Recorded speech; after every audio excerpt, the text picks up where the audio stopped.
Is it really possible for a tiny tweak to your morning coffee routine to ignite your metabolism and put your body into full fat-burning mode for the rest of the day?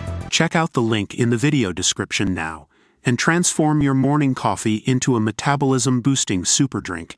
The project has again caused controversy and divided viewers after a guest launched into an expletive-laden tirade about pandas. Chinese-born Australian journalist and writer Vicky Xu appeared on Monday's night program to discuss Chinese Premier Li Chong's current visit in Australia and his recent announcement of a panda swap at Adelaide Zoo. Ms. Xu is an outspoken advocate against human rights abuses in China and remains unconvinced about the so-called panda diplomacy with Australia. She was one of the first journalists in Australia to shine a spotlight on the incarceration of Uyghurs in China. Her gaffe on the Channel 10 program comes a year after queer comedian Ruben K. shocked the project hosts with an X-rated joke about Jesus live on air. Ms. Xu was asked by panelist Sam Taunton if she was excited about Adelaide Zoo getting new pandas. No, I am not. I am not, Ms. Xu admitted. Ms. Xu then dropped a bombshell about pandas' breeding habits. I think pandas they're too lazy to and to the point that they're going extinct. Ms. Xu's comment was met with shock and laughter by the project hosts. I think they deserve what they have coming for them, she continued. Ms. Xu then compared herself to the pandas. I think they deserve what they have coming for them, she said. And look at me this outfit. I am so much cuter than those giant fat, not G pandas. This comment drew gasps and more laughter. Australia is so lucky to have me, and the pandas? We can let them go, Ms. Xu continued. The project later weighed in Ms. Xu's comments. This could be the most brutal reaction to the news that Australia is getting 2 new Chinese pandas, the program tweeted. The tweet sparked a mixed reaction from viewers.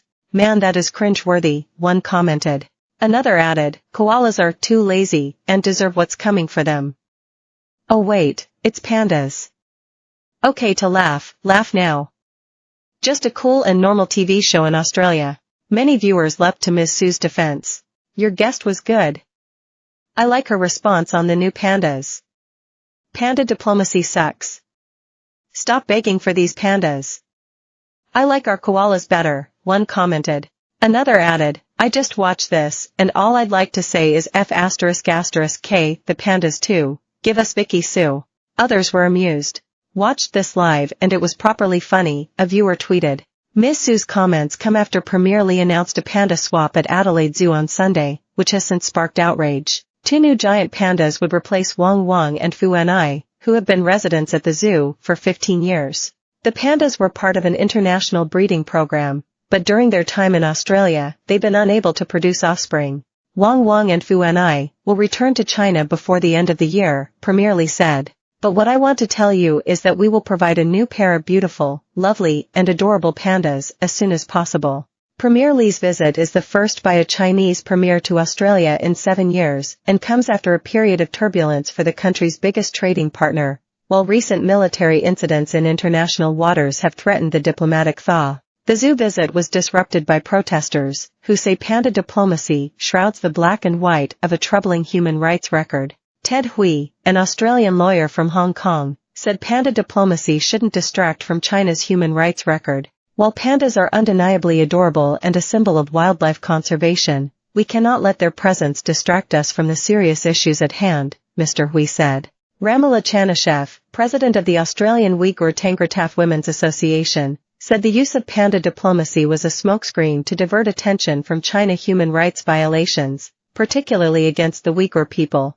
We must not be blinded by their propaganda, Ms. Chanashev said. Our protest is a stand for those who cannot speak for themselves, and a reminder that human rights cannot be overshadowed by superficial gestures. On her website, Ms. Xu describes herself as a journalist, researcher, and artist.